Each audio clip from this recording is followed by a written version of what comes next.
All right. So I honestly don't know what episode number this is. Nikki, if you're on, maybe you can help me out.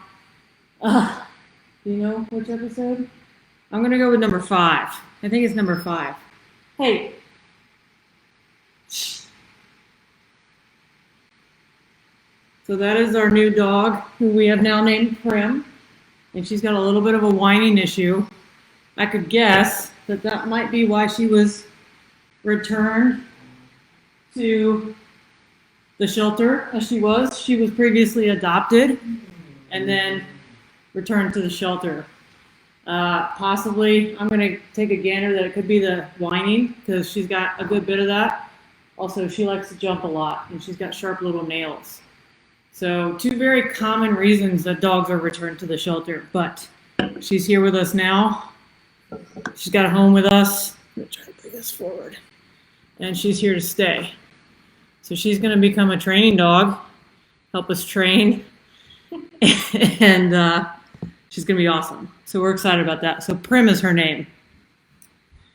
All right, let's get into the questions. This is Emily helping me out with the questions. If you all didn't know, this is my wife and helps me with everyday management of the dogs and the business. Most days it goes well. Some days it's a lot, y'all, to have a family-run business and to work with your family all the time. But we make it work.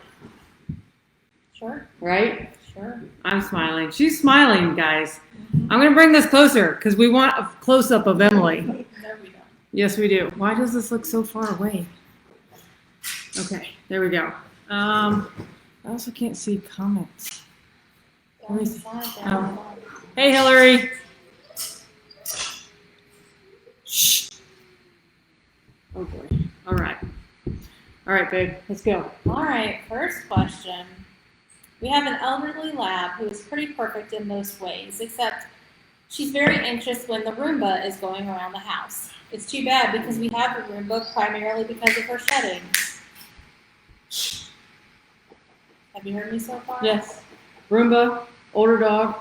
She's a good dog, but the Roomba. We try to run it when we leave on walks with her, but sometimes it's unavoidable. I'd like some tips on how to help bring down her anxiety level. Thanks in advance. Okay. It's hard, guys, with these questions because I only get, little bits and pieces, and I often like to ask follow-up questions. And so with this question, I'd kind of like to know, what is the dog doing that is manifesting what is the anxiety coming out as? So is the dog like attacking the Roomba? Because there are dogs that do that. We have dogs that literally come in here and they're attacking the vacuum. Pepper, one of ours, used to attack the vacuum when we would bring the vacuum out. And so we had to teach her, hey, you can't attack the vacuum. Instead, go to place and lay there. So that's probably my number one question. Like, does your dog know place? And can you tell your dog to go to place and relax there and chill out while the Roomba goes around? I like the idea of, maybe using the Roomba when you aren't around, but that's not gonna help the dog get past this. And we do want to help dogs become better, right? And we want to help them work through these things. And so if you can put your dog in place and show your dog that the Roomba is not actually going to attack it, if that may be what it's thinking, that the Roomba is just going to move around, and all your dog has to do is lay there in place and not worry about anything else. So that's where I would start. If it's doing something like attacking the Roomba, then you need to go ahead and like take care of that with a correction and be like, no, don't do that. You're not allowed to attack anything, because that might be some prey drive coming out also. Next. You're just pushing right on Yep. titties Next. today. Let's go. Keeping perspective while raising a puppy and being a perfectionist. Oh yeah. Yeah. Stop being a perfectionist. It's not going to be perfect. That's challenging because I have to say, like, I'm a bit of perfectionist myself. But what? Whoa with those dagger eyes. The a bit is a bit underestimated there. So try again. I thought you were going to say, like, I'm not a perfectionist at all. Oh no, you expect perfection out of everybody else around you, for sure. For sure. Yeah. So, Yes, I have high standards. We're gonna go with high standards. But you know, with a puppy, they can.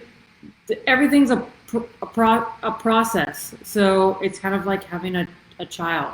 They can only take in so much every day, and so just take it a day at a time and be like, yeah, today they you know they picked up that they're not allowed to rush out of the crate, or today we kept it together, we didn't have any accidents. Take it a day at a time, and definitely do not worry about perfection with your puppies.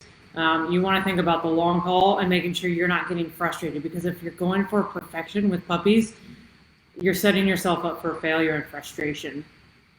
And that's the same with dogs also. You know, adult dogs. If you're looking for perfection, it's just not going to be there. These are live beings, and so I'm preaching to myself here when I say we all need more patience and to have a little bit of grace with live beings, humans, dogs, whatever it may be. Be more patient, and it'll come. You'll see that progress, and it'll be really rewarding. Rewarding. Can you talk about food aggression? My dog is fine around me, but with no one else. Again, that would be one of these ones I want a little bit of context, because like no one else should be feeding your dog. That should all come from you as the primary caretaker. What if you're on vacation? Somebody's got to feed the dog. That's a good point. I see. Whew. So again, like what does the food aggression look like? Am I getting any comments to maybe explain any of this stuff? No. So you might want to make sure your dog knows that biting is never okay. Growling, snarling, any of that stuff around food is never okay. That food is not actually the dog's food, though it is their way of life. And dogs are animalistic, and that's it's a common natural thing for a lot of dogs. This is my food and nobody else can have it. We have to teach dogs that actually, no, this is not your food. You don't get to control it. You don't get to guard it.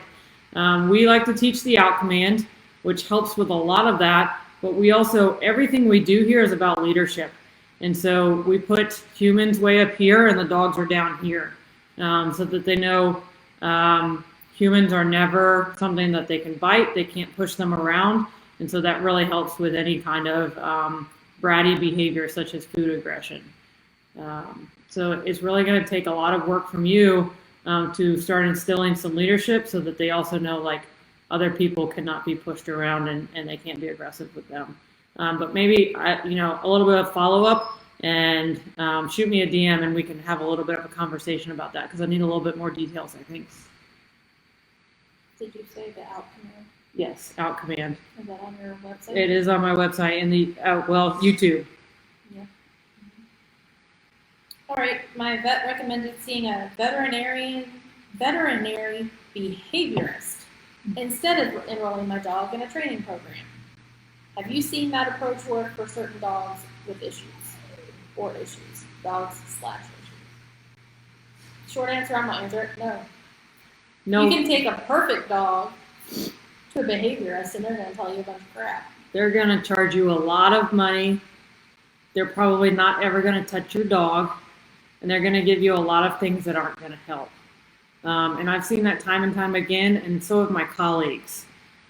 I get a lot of clients that have tried a lot of other things, and a lot of other things haven't worked. And so often that's why we get the dogs that have a lot of mixed up feelings about solutions.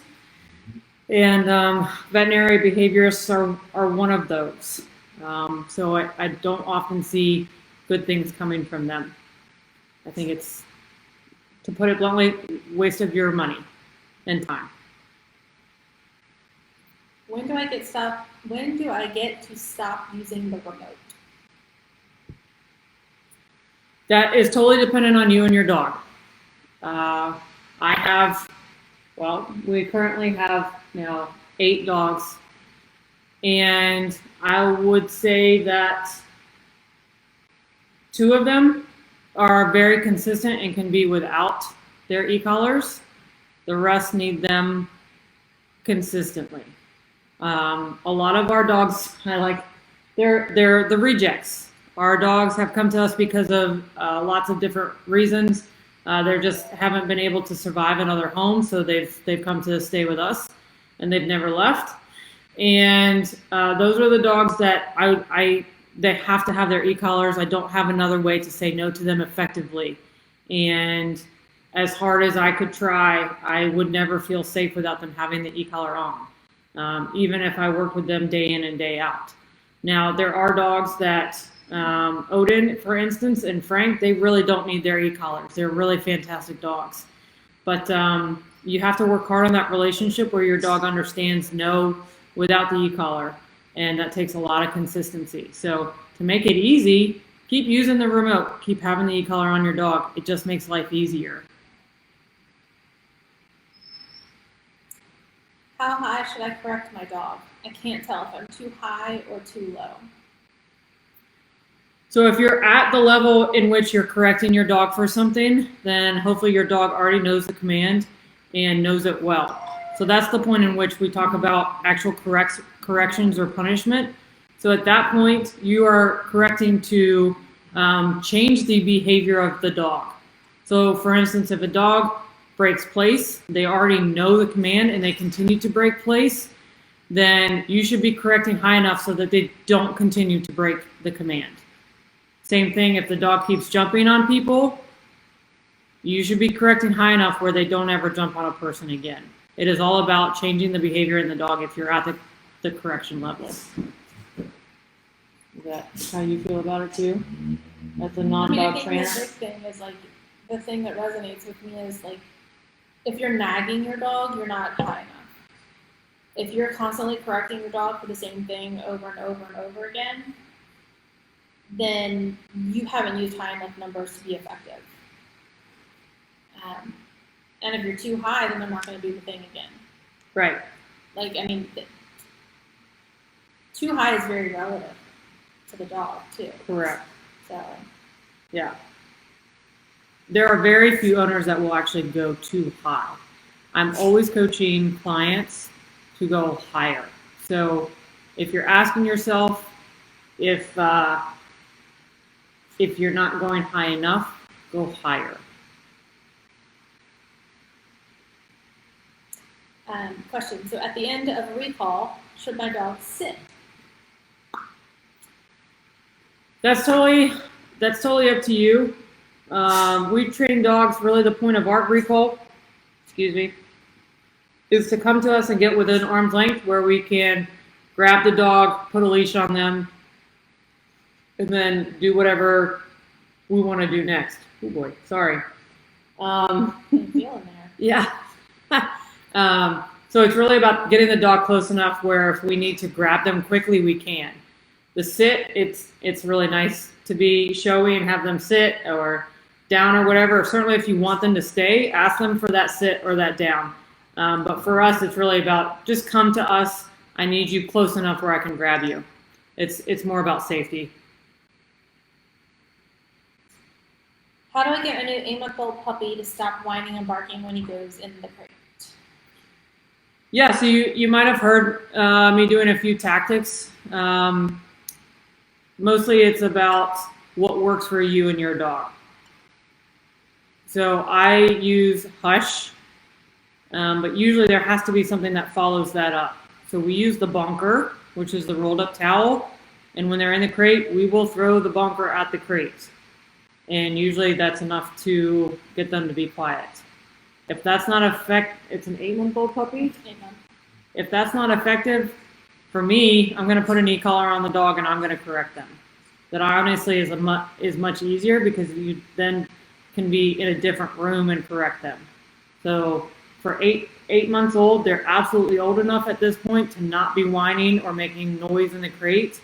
I'd probably, if they came into me for the 3-week program, they'd be getting an e-collar straight away. and we'd be using that. The bonker we really use for the puppies that we don't have the, they're not old enough to have the e-collar on. I think it's important too for that to know that if you're home, your dog doesn't have to be out either. Correct. Right. Setting a time where the dog goes in their kennel while you're out and they can see you and they're in their kennel and it's time to relax and be calm is just as important as correcting a bad behavior. It's teaching them that it's okay to be in that kennel. Right. Right. And that helps tremendously setting them up for success for being in the crate long term. And not whining, and also being okay not always being with somebody. Yeah. Give us all things new young puppy, please.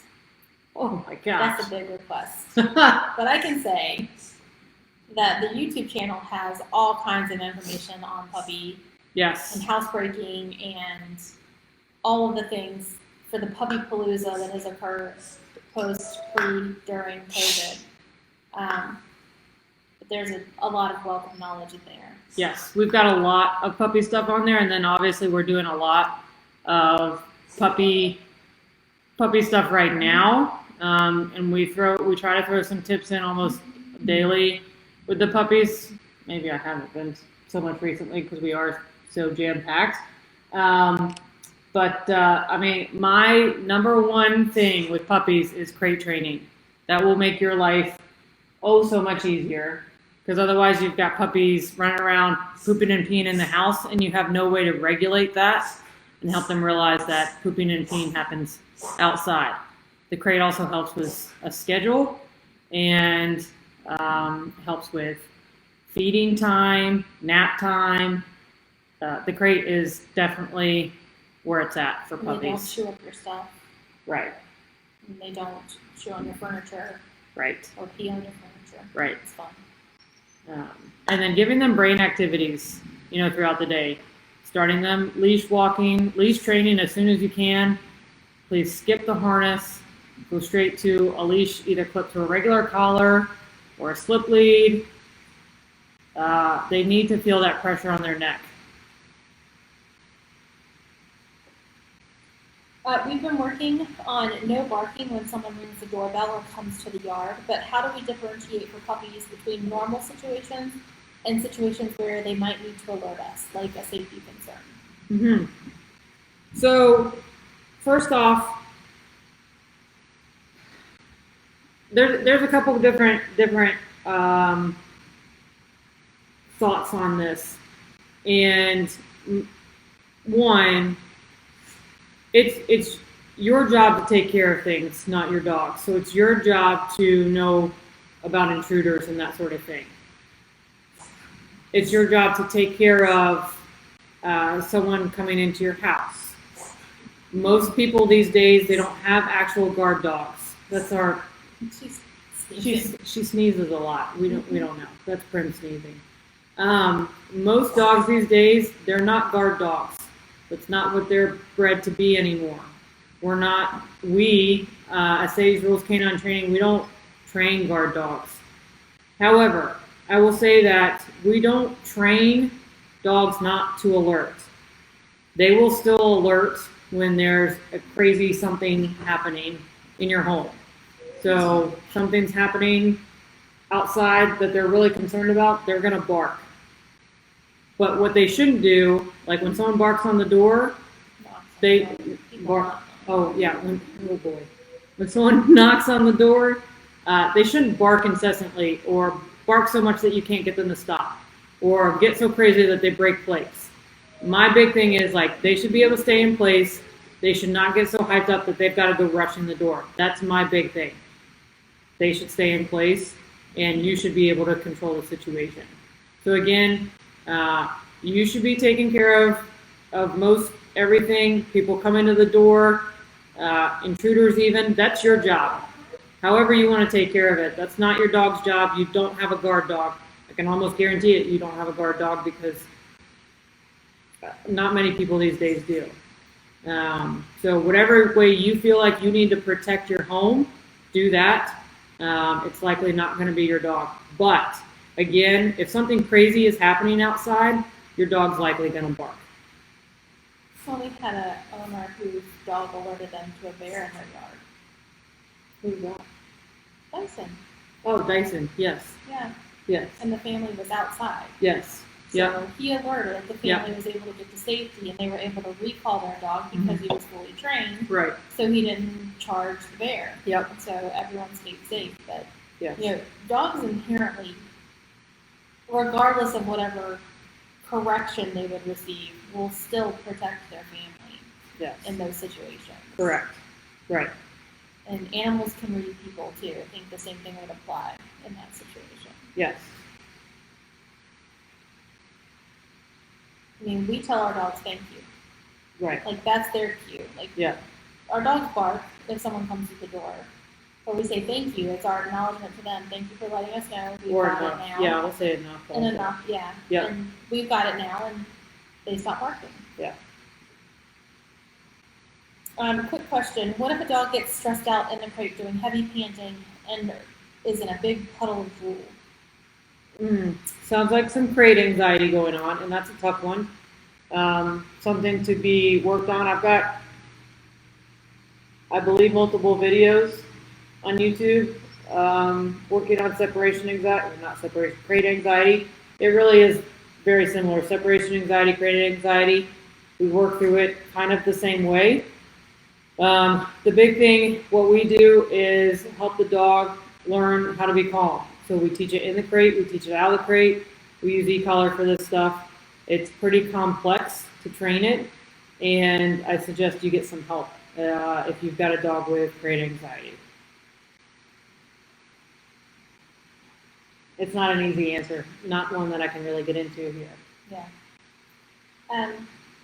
How do we add duration to place? My dog is up to about 30 minutes, but after that she gets really restless. We've hit a wall. She doesn't normally break place, but remaining calm is gone. She's constantly getting up, spinning around, head up, looking around, etc. Yeah, so it sounds like your dog isn't really getting into that calm state of mind, and that really takes more duration. So holding your dog accountable to going past that 30 minutes. So when the dog gets up or tries to come off of place, correction with the e-collar, get back on place, and then they're going to be like, well, I have nothing else to do, so I'm going to settle. You also can use food to increase the duration, but usually we're doing that just for puppies. We're not doing that for, it doesn't have an age, we're not doing that for older dogs. So, yeah, it's really about giving the dog, you have one or two choices. You have to stay on this place bed or, whatever, and chill out, or you come off and you get a correction. So make it easy for them. If you have to entice them to come off and then give them a correction, then do that. But you've got to show them that they don't really have much of an option, and then they will relax and go to sleep. How do you introduce a dog with high drive to a cat? Not. I would say Don't. Yeah, don't. I hope that your dog is e-collar trained, so that if they happen to be around each other, and you can show the dog to ignore the cat. That's what we teach. Dogs, especially dogs with high drive, high prey drive, you ignore the cat. I do have a video on YouTube of this because Sadie, our dog, Sadie's Rules Canine Training, definitely had high prey drive when she was younger. And that took some pretty high level correcting. And I gotta say, that's what you gotta do. And now she's around our cats all the time. And once in a while she gets interested, she just needs a reminder. But most of the time she just ignores them. And that's what you want them to do. So it's not an introduction. It really is you, the dog, you're gonna ignore that cat and avoid it. And we teach that to every dog here with our cats. Yes. Yeah, in fact, yeah. Because there's no real reason for them to interact. It's a pretty high risk. Now, there are some dogs and cats that are friends. I've never had any, but sure. But yeah, we typically want our dogs ignoring the cats. It's just safer that way. That's the last question. That was the last question. I feel like I had a late one come in. Is there anything up there? Let's see. Nope. All right, guys. Thanks for. Oh boy, I'm having trouble. What is wrong I with don't you? know. Thanks for hanging out tonight, guys. We know it's been a little while. It's been a crazy spring for us, but we hope to be back here on the regular soon. Maybe next week? Maybe 2 weeks? I don't know. You're pushy these days. Okay. Well, we'll see. All right. Thanks, guys. Have a good night.